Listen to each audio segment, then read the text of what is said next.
We have much to discuss. Let's bring in our panel. Joining us in the studio is Omar Samad. He has served as the Afghan Ambassador to France and Canada and is currently the CEO of Silk Road Consulting. Hamid Arsalan is an Afghan analyst and a national security specialist with the National Endowment for Democracy. From Ithaca, New York, Raza Rumi is a visiting faculty member at the Cornell Institute for Public Affairs at Cornell University. And Rebecca Zimmerman is a policy researcher with the RAND Corporation right here in Washington, D.C. Thanks to all of you for joining us. Ambassador, let's start with that report from our correspondent. The Taliban still very active in the country. We've had these attacks over the past month. And as he pointed out, 17 years after the U.S. invasion of Afghanistan, the Afghan people are despondent that there will ever be peace in the country, hopeless and disappointed. That's what he said. What do you make of that assessment? I think it's an accurate assessment to a large extent. The Afghan people are frustrated, they're tired, but at the same time, I don't think that they have lost the will to find the right solution, the just solution. Now, that could mean a lot of different things. The Afghan people expect their government to deliver on so many fronts. They don't just want peace at any cost, at any price. They want a peace that can work, that is durable, that is right, and a peace that will not take away all the gains that they have made over the last 17 years. And fragility obviously has taken root now. And they are worried about the fact that we need to consolidate and solidify the gains of the past 17 years. Now, they do know who the enemy is. They want to make sure that the government and the international community are in line with understanding who is a friend and who is a foe, right, and to take measures according to their interest. And that is what is somewhat confusing for them, because on one hand, they see attacks, on the other hand, they see overtures, right, that don't make sense at times. So that has created confusion that needs to be cleared up. Right, Ambassador, when you talk about gains that have made over the past 17 years, have some of those gains actually now become losses? We see that attack on Ghazni as well. We see setbacks on many fronts, unfortunately, but we also see an effort by the government and by the international community to continue to help Afghanistan, to stand by Afghanistan, and to spend in Afghanistan. That, on one hand, is a good, positive sign for Afghanistan. On the other hand, obviously, Afghanistan over time needs to stand on its own feet. Right. It needs to make sure that it becomes self-reliant. And I think that we have lost some momentum in that regard. Mm-hmm. And I think that the Afghan government needs to do much more on the economic front. Right. And it needs to do much more to make sure that politically the country stays unified. There's too much wrangling, there's too much disagreement between political factions in Afghanistan. And I'm not just talking about the Taliban. Obviously, the Taliban is a different story. But within the system itself. Mm-hmm. And we need to make sure that this system remains cohesive. Hamid, so the government announces a unilateral ceasefire. What does that achieve? What do you believe happens here when there is no response from the Taliban? Well, the fall of Ghazni was very, very basically unfortunate that it happened in the country. And I think there has to be some lessons learned from Kunduz, basically, that happened in 2015. But going back to the ceasefire, you know, even though the Taliban have not responded yet to the ceasefire, it was welcomed by a large segment of the Afghan population, especially the first ceasefire that lasted basically for 3 days. That signaled that there is a unified command by the Taliban side that's asking them to basically stop the fighting. So that was pretty significant. And on this front, hopefully, if the Taliban basically respond positively to the ceasefire, that will bring, you know, some positive aspects on the Afghan government to basically follow up on that. All right, let me bring in Raza Rumi from New York. Raza, as Hamid pointed out, that ceasefire announcement was welcomed in many parts of Afghanistan. It was also welcomed by Pakistan. But there appears to be a big question mark over the role of Pakistan in this conflict that we're seeing down there. As we just heard our correspondent point out, Afghans point to Taliban sanctuaries in Pakistan. They point to the fact that injured, wounded Taliban fighters are being treated in Pakistan. Is Pakistan part of the problem here? Well, I mean, it is a very complicated scenario, and the whole situation, as we know, I mean, it's an open secret that Pakistan has been supporting the Afghan Taliban for decades now. And even now, the Afghan Taliban have access and they come and go. But the reality is that within Afghanistan, the Taliban have been making gains with each passing month in the recent years. And effectively speaking, they control, anywhere from 40% to 50% of the territory, or have influence over that if they don't outrightly control. So what does it indicate? It also indicates that internally, the Afghan state, as some of the points mentioned by the ambassador, needs to do much more. And also the fact that people are wary of this war and people are tired of this war. I mean, I guess even Pakistanis are, ordinary Pakistanis, I mean. And I think Pakistan can be part of the solution.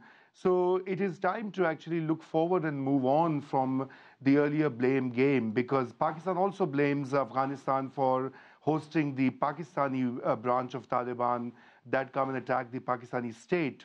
So it's a lot of allegations traded all the time.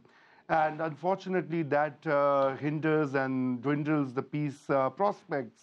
So I guess what really needs now is how we have a new government in Pakistan. And I hope that, they can work with the Afghan counterparts in league with the Pakistan military, of course, and find a way forward in which there's a negotiated settlement within Afghanistan, because that would bring peace to the region.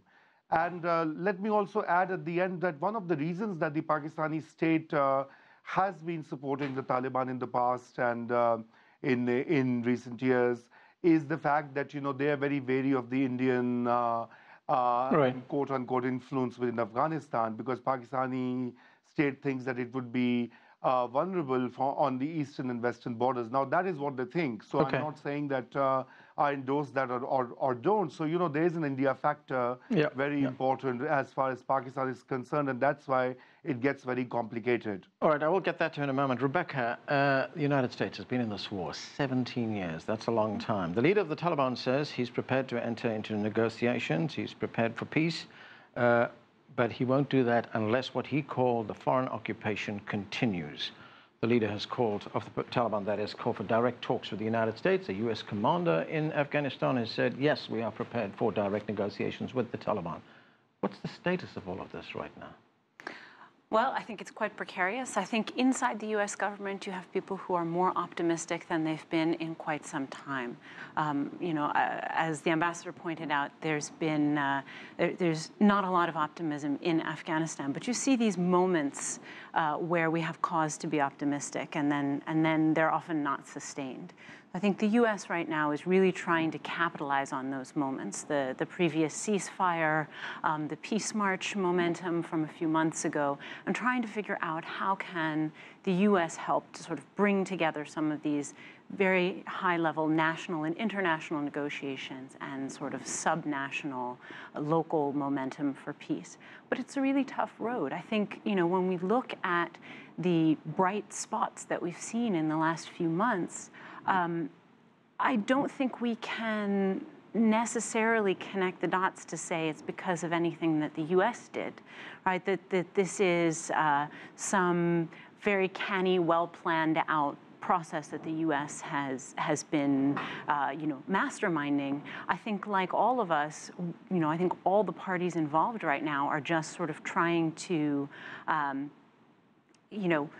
sort of slowly, tentatively make steps toward a common direction. But the idea that the U.S. is ready to have some form of direct negotiations is at least an indication that they see themselves as a party to the conflict and a party to the talks, which hasn't always been the case. When we look at peace negotiations as they've happened in other countries, like in the southern Philippines, for example, where there's a longstanding conflict, the U.S. sees itself as the neutral party, the broker, assisting both parties to come to peace. And I think it's been a shift of mindset for the U.S. to realize we really can't play that role here. Really, our history in the country precludes that. We have to see ourselves as a factor in the conflict and therefore a necessary party in peace.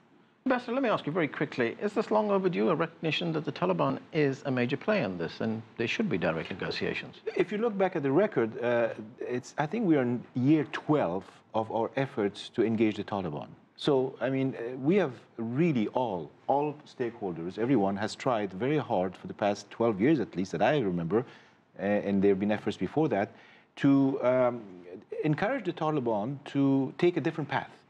But they have been very consistent. And they are very much focused on whatever their objective is. And I think one of the problems that we have is that we have not been able to fully agree, all stakeholders and all those who are trying to work for a proper peace solution, have not tried to understand exactly what the Taliban want. And are there different factions? Are there different thoughts within the Taliban? And how much independent are they? And to what extent are they beholden to other grand, bigger, larger geopolitical, geostrategic interests that are at play? We need to do that before we engage in full-fledged peacemaking, in my opinion. Ambassador, what is your belief? Do you think the Taliban is prepared to get into some kind of power-sharing settlement in Afghanistan, or does it want to just regain power completely? That is a question that I don't have an answer to because I really hear different things. Over the years, I've heard about the Taliban maybe agreeable to a power-sharing arrangement, or the Taliban wanting to reimpose Sharia in their version of Talibanism on Afghanistan as we have knew it before 2001, or something different.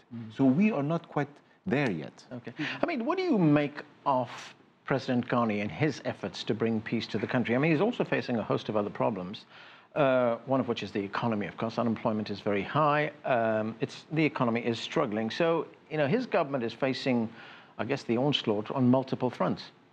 I mean, he has been trying very hard. We saw in February where he hosted Kabul Process 2, where he offered basically unconditional talks with the Taliban, which was not, I guess, received welcome by the Taliban side. And then his regional efforts, basically engaging the Pakistanis, engaging Indonesia, engaging Saudis. I think it was very significant that the Saudis hosted basically an international conference where they brought over 200 religious scholars and experts, you know, from more than 47 countries to condemn basically the Taliban attacks and asking the Taliban to join the negotiation fronts. But so far, you know, President Ghani's efforts has not yielded into much results basically in the country. And also, I agree with the reporter's assessment earlier on the frustration on the Afghan side. I think the one thing that is important to note is that the Taliban's objective remains the same. There were pre-warning signs before the takeover of Ghazni that they have come to districts, and then they eventually took basically the province of Ghazni. The Taliban themselves, they know that they cannot control basically the province for a long time. Their objective is basically to create fear among the Afghans, and by that they diminish the confidence that the Afghan people they have to their government at large. Rebecca, you know, it was a year ago, almost to the day, that President Trump addressed the Afghan situation. In fact, he talked at Fort Myers in Virginia last year on August 21st. That would be almost to a year. He said a new approach is needed to deal with the problem in Afghanistan. He talked about what's called a conditions-based approach, that troops will be withdrawn according to changing conditions in Afghanistan, not according to a timetable. And he said, we will win. Is the U.S. any closer to that goal? Is there going to be another change now? I would say no. I don't think that the U.S. is measurably closer to that goal right now. The approach that, as that strategy has sort of been interpreted in terms of a military campaign, it's become a population-focused strategy where the idea is to secure a certain percentage of the population and thereby sort of weight the conflict irrevocably in favor of the Afghan government. And unfortunately, that's not a simple thing to do, as the recent siege of Ghazni city has shown, right? It's not as simple as controlling the territory that surrounds a population. There's there's a lot of fear that can be caused by this siege, and there's a high cost to taking the city back, even if the city is once again brought under government control. And so that makes it very difficult. It's a very black and white interpretation, but the reality is many more shades of gray. But I also think, when we look in the aggregate, as you mentioned, we're talking about a conditions-based withdrawal. We have to understand that this is not actually a dramatically different approach than what's been taken in the past. There's always talk of conditions-based, but in the end, because of the difficulty of military planning and logistics, there are also always timelines, right? It's just a question of which one has sort of primacy at what point. And so I'm not sure that this is as much a dramatic departure as it's been labeled. I'm not sure there is a possibility for a really radical solution. All right, let's go back to Raza. Raza, as you pointed out, Pakistan has a new government, and the government's new foreign minister, Shah Mahmood Qureshi, he spoke with reporters over the weekend, addressed the Afghan situation and the tenuous relationship between Pakistan and Afghanistan. Let's listen to what he had to say. Afghanistan के लोगों को कहना चाहता हूं I want to tell Afghan people that we are necessary for each other. We have to support each other. We have to not only understand each other's difficulties, we have to find solutions. And we can find the solutions to our problems in bilateral talks. So, Raza, that sounds very positive. Where does it go to from here for Pakistan? Well, I mean, I hope the new minister is able to carry forward this intent. But, it has been expressed many times before as well. Going back to what was being discussed earlier, the other problem that complicates Afghanistan is the fact that all the regional players are somehow involved in the conflict. I mean, other than the US being the biggest party in the conflict, I mean, there is, of course, Iran, and there's Pakistan, and there's now Chinese stakes in the country as well, and not to mention other neighboring countries of Afghanistan. So I guess what the real challenge that we have before is a very onerous one, because it would mean that we have to get all the regional players on the same page and on the table, while thinking of a negotiated settlement with either the Taliban and other factions. Right. And I think the problem with Taliban also is that the Taliban, while they do have central leaders, etc., but there are many factions within them, and they all different regional players cultivate different factions. So the task before us is a pretty difficult one. But I guess there is no other way out, because for the US as well, I mean, it's the longest war and a very expensive war going nowhere. And for the Afghan people, we just heard about their frustration, and even Pakistan for that matter. The people of Pakistan are also very, especially in the neighboring districts of Pakistan, because Pakistan has also suffered a blowback of sorts. 70,000 Pakistanis have died in the last 1 decade. So I guess everybody wants to move forward, but it's just that what is the way forward? I mean, that's the big question. Right. Ambassador, on the question of regional involvement, in the first place, would this have to be some kind of solution, a South Asia solution involving perhaps India and Pakistan, and then, as Raza points out, also involving other players like Russia, China, Iran? Yes. So if you look at and the United States. if you look at the history and the record, you see that things were much simpler 17 years ago. Then they were a bit simpler 10 years ago. And then over time, it has gotten much more complicated, because there are more involvements and interests, very deeply entrenched interests now, with several countries were mentioned.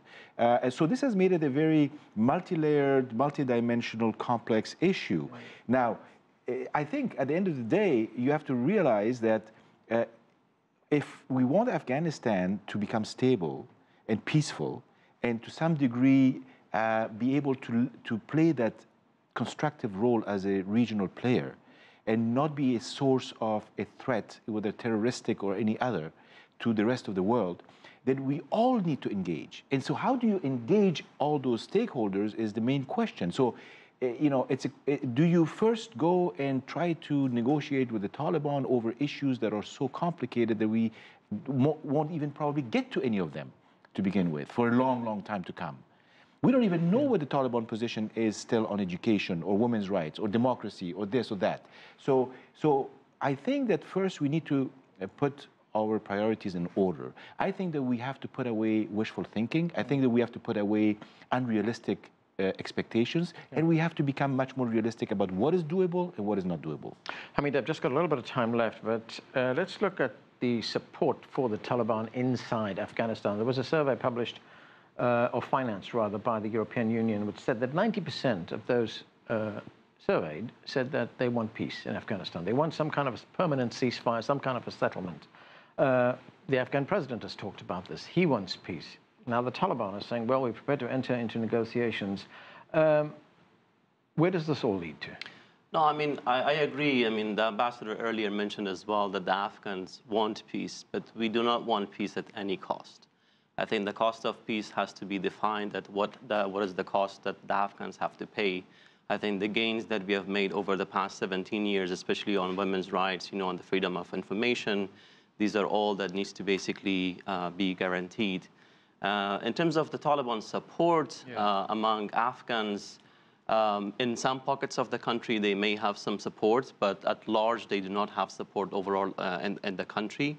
And if they are gaining some support, it's mainly through intimidation or through basically creating fear in pockets of the country. In terms of basically bringing the Taliban in some sort of a settlement, that's all, again, to be seen. We have an important elections that is coming, and it has to be known, like, is it going to be some sort of a power-sharing deal, or how is it going to be? But overall, the Taliban, they do know that if they go and participate and contest in the elections, they may not have the support that they would want, basically, to become part of the political system in the country. And that is where we are going to have to leave it. Thanks to all of you for being with us. That's it for this edition of The Heat. I'm Anand Naidu in Washington, D.C. Thanks for being with us.